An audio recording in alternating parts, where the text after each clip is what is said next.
Everyone, good morning. কেমন আছো? রিয়াজ ব্লগে নতুন একটি ভিডিওর সাথে সকলকে জানাই অনেক ওয়েলকাম আর অনেক ভালোবাসা।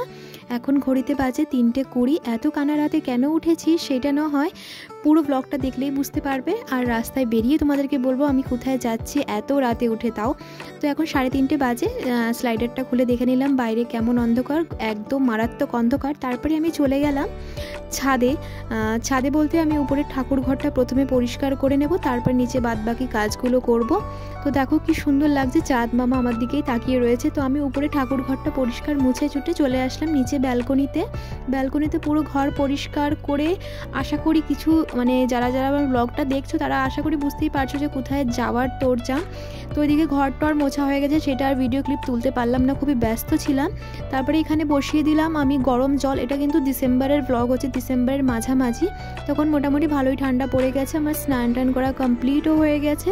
আমি ঠাকুর ঘরে চলে এসেছি। আমি একটা পুরনো নাইটি পরে রয়েছি, আমি এটাও বলে দিচ্ছি কেন কি সমস্ত জামা কাপড় আমার প্যাকিং হয়ে গেছিলো। আর এতদিন বাদে আমি এদেরকে দেখতে পারবো, আমার এত শখের গাছগুলোকে, তার জন্য এদের গাছের থেকে ফুল তুলে নিয়ে ঠাকুরের পায়ে দেবো। আর সত্যি একটা জায়গা থেকে আরেক জায়গায় যেতে হলে কিন্তু এই গাছগুলোকে আমার ভীষণ মনে পড়ে। তো একটা জায়গায় যাচ্ছি এত দিনের জন্য, তার জন্য ঠাকুরের নাম নিয়ে হনুমান চালিসা পাঠ করে আমি চলে আসলাম রান্নাঘরে এসে এই ডিমগুলো 6টা মতোই ডিম পড়েছিল। তো ভাবলাম ডিমগুলো নষ্ট হয়ে যাবে, একদিনের তো ব্যাপার না, বেশ মাসের ব্যাপার। তো ভাবলাম কি আমাদের রাস্তায় ট্রেন কতটা লেট থাকে না থাকে, তার জন্য একটু ডিম সেদ্ধও করে নিলাম। আর এখানে লুচিও করে নিচ্ছি। আমি কিন্তু পরে বলছি আমি কোথায় যাচ্ছি, আগে এই ছোট ছোট ক্লিপগুলো তোমাদের সাথে একটু শেয়ার করে নিই। এখানে লুচি করে নিয়ে যাচ্ছি। আমরা যাচ্ছি অনেকটাই দূরে, 1000 কিলোমিটার দূরে। আমাদের একদিন বা পরের দিন আমরা নামবো, তার জন্য আমাদের কাছে তো সময় ছিল না। আমাদের হাওড়া থেকে দুপুর 1টা ট্রেন ছিল। তো আমাদের সকাল 9টার সময় গাড়ি এসে যাওয়ার কথা, তার জন্য আমি আর সকালবেলা তরকারি করার একদমই সময় পাইনি। জাস্ট লুচিগুলো করে রেখেছি। নিচে একটা দাদার দোকান আছে, হোটেল আছে, ওই দাদার দোকানে রাতের বেলায় বলে রেখেছিলাম যে দাদা আমি এখান থেকে মিনিমাম 50 টাকা মতো আমি তরকারি নিয়ে যাব। দাদা তরকারিও করে, ছোলার ডালও করে, সমস্ত ব্যাগ প্যাকিং। এখানে আমাদের পুরো লাগেজ হয়েছিল 12টা লাগেজ। এইদিকে কিন্তু গাড়ি চলে এসছে। আমি এবার হুড়োতাড়া করে ক্যামেরা ঠিকঠাক করে ধরতেও পারছিলাম না। একদিকে মন খারাপ আর একদিকে টেনশানও কাজ করছে, আমি কোথায় গেলাম, প্রচণ্ড টেনশান হয়। তো এইদিকে সামনে একটা মামি আছে, ওনাদের টাটা বাই বাই করে আমি চললাম এইবার আমার গন্তব্যস্থল হাওড়া স্টেশন থেকে। তারপরেই আমাদের ট্রেন হচ্ছে কুম্ভ এক্সপ্রেস। আশা করি বুঝতে পারছো কুম্ভ এক্সপ্রেস কিন্তু যায় লখনৌর দিকে। তো আমি এই মুহূর্তে যাচ্ছি লখনৌ। আমাদের ওখানে আর একটা বাড়ি আছে, বলতে আমাদের ছোটোবেলাটা ওখানেই কেটেছে। তো বহু বছর পরে 2-2.5 বছর আগে আমরা গেছিলাম, আবারও আমরা যাচ্ছি ওখান থেকে কিছু জায়গা আমরা ঘুরতে যাব। আর শীতকাল পড়েছে, তো বাবা দাদা ব্যবসা কর্মক্ষেত্রের জন্য ওখানে থাকা হয়। আর ওখানে তো জানে উত্তরপ্রদেশে মারাত্মক ঠান্ডা পড়ে, তো বাবার কষ্ট হয় বলে আমরা চলো শীতকাল একটু ওখানে এবার কাটাই। প্রতি বছর তো এখানে কাটানো হয়। আর আমাদের পুচুর কিন্তু ফার্স্ট টাইম ওই বাড়িতে গৃহপ্রবেশ, যাকে বলো ফার্স্ট টাইম যাচ্ছে। তো এই যে তোমাদের সাথে কথা বলতে বলতে কিন্তু কলকাতায় ঢুকে গেছি। কলকাতায় ঢোকা বড় বড় বিল্ডিং, বড় বড় ফ্ল্যাট, রাস্তাঘাট, জ্যামের মধ্যে আমরা প্রচুর আটকে ছিলাম। প্রচণ্ড টেনশনের মধ্যেও ছিলাম, কেন কি 1টা বাজতে আর বেশিক্ষণ ছিল না। এতটা জ্যামের মধ্যে আটকে গেছিলাম। তারপরে রাস্তা ক্লিয়ার ছিল, আর যে ড্রাইভার দাদা আমাদেরকে নিয়ে গেছিলো এত ভালো ছিল, এত শর্টকাটে আমাদেরকে নিয়ে এসেছে, ভীষণ ভালো লোক ছিল দাদাটা। এই যে হাওড়া ব্রিজও চলে আসলো, আমাদের সবথেকে বিখ্যাত কলকাতার হাওড়া ব্রিজ, যেটা দেখার জন্য কিন্তু বিদেশ থেকে লোক আসে। তো হাওড়া ব্রিজকে ক্রস করে এইবার আমরা স্টেশনের দিকে প্রায় পৌঁছে যাব। তো আমরা একটু ঘুরতে বলতে ওখানে আমাদের বাড়ি আছে, তো আমরা ওখানেই থাকবো। আর তারপরে আসার আগে হয়তো কোথায় ঘুরতে যেতে পারি, কোথায় ঘুরতে যাবো না যাবো সেটা তো আমার ব্লগে তোমরা দেখতেই পারবে। অনেক দিন বাদে কিন্তু আমার ব্লগটা এসেছে, কিছু কারণের জন্য আমি ব্লগটা দিতে পারছিলাম না। বেশ 2 সপ্তাহ আগে আমি একটা ব্লগ দিয়েছিলাম, আর প্রতিটা ব্লগ একটু লেটেই আসে। ডিসেম্বরের টাইমে হালকা হালকা, কিন্তু কলকাতায় তেমন একটা ঠান্ডা নেই, হালকা ফুলকা ঠান্ডা ছিল। কিন্তু যতটা উত্তরপ্রদেশের দিকে ট্রেনটা ঝুঁকছিল, বিহারের দিকে, ততটা কিন্তু ভালোই ঠান্ডা লাগছিল। কেন কি ওখানে মোটামুটি ভালোই ঠান্ডা পড়ে গেছিলো, লেপ কম্বল গায়ে দেওয়ার মতো অবস্থা। আর আমার এই হাওড়া ব্রিজের এই জায়গাটা না অপূর্ব সুন্দর লাগে, এত সুন্দর লাগে যে কিছু বলারই ভাষা নেই। এই গঙ্গা মনে হয় এখান থেকে ট্রেন থেকে নামে দাঁড়িয়ে থাকি। তারপরে আমরা হাওড়া স্টেশনের মধ্যেই ঢুকে গেছিলাম পার্কিং চার্জ দিয়ে, কেন কি আমাদের 12টা লাগেজ ছিল, তো বড় বড় 3খানা ট্রলি ছিল আর 4-5টা আমাদের ব্যাগ ছিল।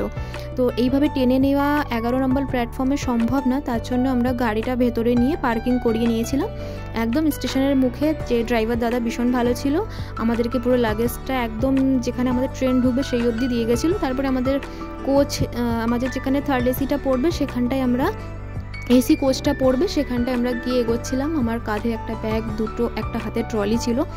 এই যে একটা লোকাল ট্রেন দাঁড়িয়ে রয়েছে আর আমাদের ট্রেন কিন্তু অলরেডি ওইদিকে ঢুকে গেছে। এই ট্রেনটা এখান থেকেই ছাড়ে, অবশ্যই দেরি আছে ছাড়ার, এখানে মিনিমাম 25 মিনিট দাঁড়াবে, তার জন্য আমরা ধীরে সুস্থে ট্রেনে উঠে গেছি। ট্রেনে তোলার আর ভিডিও দেখালাম না, কেন কি আমার 2 হাতে 2টো ব্যাগ, মানে একটা হাতে ট্রলি ছিল আর একটা হাতে ব্যাগ ছিল, তো আর দেখাতে পারলাম না। এই যে আমরা সবাই কিন্তু আরামসে বসে পড়েছি, আর আমার সব থেকে উইন্ডো সিট, আমি যেখানেই যাই বাসে বলো ট্রেনে বলো আমার উইন্ডো সিট চাই।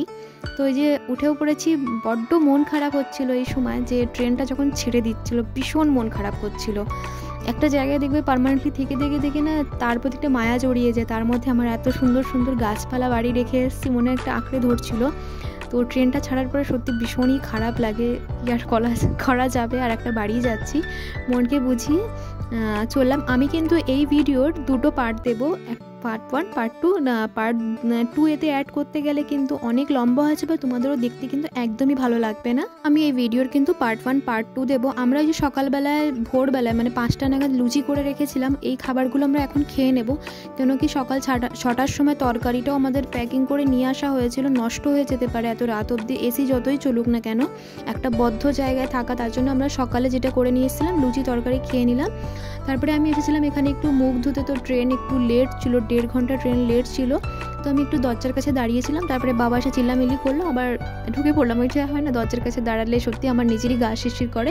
তারপরে মা আসলো মুখ ধুতে, তারপরে আমরা এবার ভেতরে গেলাম। আমাদের সিটটা খুব সুন্দর পড়েছিল, আর এই ট্রেনটায় আমি বহু বছর আগে গেছিলাম কুম্ভ এক্সপ্রেসে, এইবার আবার বহু বছর পরে উঠেছি। বেশ ভালো, বেশ পরিষ্কার পরিচ্ছন্ন আছে, বাট কিন্তু আমাদের ট্রেন বাংলাতেই আছে, তো ভাবলাম একটু বাদেই তো আমাদের বাংলা ছেড়ে দিতে হবে, তো এখানকার বাংলার মিষ্টি দই খেয়ে নিই, যেটা ওখানে পাওয়া যায় না, খুব মিস করব, তার জন্য এখান থেকে বাংলার মিষ্টি দই খেয়ে নিলাম। আর এটা ছিল বর্ধমান জংশন, পাতানি কোন প্ল্যাটফর্ম নাম্বারে দাঁড় করিয়েছিল জানি না। তারপরে আমার প্রচণ্ড ঠান্ডা লাগতে লাগলো, এসি এতটা জোর চলছিল। তারপরে আমি যত লেপ কম্বল যা যা দিয়েছিল সব পেরে নিয়ে গায়ে পেঁচিয়ে চুপটি করে বসেছিলাম। আর চোখ মুখের অবস্থা দেখতে পাচ্ছি, 2 দিন ধরে আমার ঠিক করে ঘুমও হচ্ছিল না, টেনশানে কাজ করছিল। তারপরে আমি ওখানকার দাদা স্টাফদের ফোন করে ওনাদেরকে বলে এসিটা কমানো হয়, কেন কি আমাদের পুচু ছিল। আর এটা কিন্তু সন্ধ্যাবেলায় একটু চা খেলাম, প্রচণ্ড মাথা যন্ত্রণা করছিলো, মানে আর পারছিলাম না, আমার এমনিতে বাইরে ট্রাভেল করে না প্রচণ্ড মাথা যন্ত্রণা করে। তারপরে কি করব, এদিকে নেটওয়ার্কও নেই মোবাইলে, তারপরে কি করব, কানে হেডফোন দিয়ে গান শুনছিলাম। আর ওখানে হ্যাঁ এসির কিছু লোক এসেছিলো, বলছিল আমাদের কি সমস্যা হচ্ছে না হচ্ছে, তা কেন কি আমাদের পুচু একদমই ছোট, তার জন্য ওরই খুব সমস্যা, ঠান্ডা লেগে যেতে পারে। তারপরে আমি কলকাতার থেকে নিয়ে গেছিলাম প্রাণ পটেটো চিপস वगैरह, আর এগুলো হাওড়া থেকে কিনেছিলাম, এইগুলো পুজোকে দেবো। আর এই একটা চকলেট নিয়ে গেছিলাম, বিগত 7 দিন ধরে ফ্রিজে পড়েছিল, যা যা ফ্রিজে ছিল সব নিয়ে এসেছিলাম। আর আমাদের বাবুকে দেখতে পাচ্ছ কত আনন্দ, ওর কোনো টেনশানই নেই, ও তো ভাবছে আমি লাইফে ফার্স্ট টাইম ট্রেনে উঠেছি, জিনিসটা কি এত দুলছে কেন, সমস্ত কিছু চলছে কি করে, ওকে এতগুলো প্রশ্নের উত্তর দিতে হয়। অ্যাকচুয়ালি কথা এখনও বলতে পারে না ওই মা বাবা। তারপরে আমরা রাত্রি 9:30 নাগাদ একটা ভেজ থালি নিয়েছিলাম, এত দাম, এই 5টা থালা নিয়েছিল আমাদের 850 টাকা নিয়েছিল। এখানে ছিল ভাত, সাদা ভাত, একটা আচারের প্যাকেট, আর ছিল মটর পনির, আর ছিল একটা আলু পটলের তরকারি, আর ছিল ডাল, আর সাথে ছিল স্যালাড, আর একটা জলের পাউচ ধরনের দিয়েছিল। ডালের কোয়ান্টিটিটা কিন্তু মোটামুটি ভালো ছিল। আর হ্যাঁ 2টো পরোটা দিয়েছিল, মোটামুটি ঠিক ছিল, ভালোই লেগেছে, দাম নিয়েছে যাকে বলে।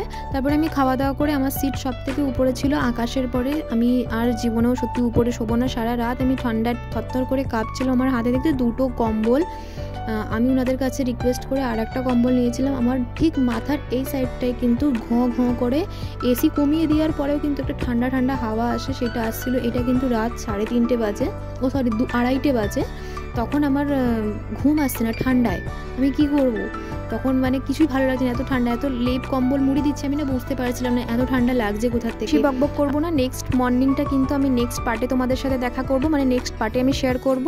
তোমরা সবাই ভালো থেকো, সুস্থ থেকো, ভিডিওটা অনেক লম্বা হয়ে যাচ্ছে, আসি তাহলে, টাটা।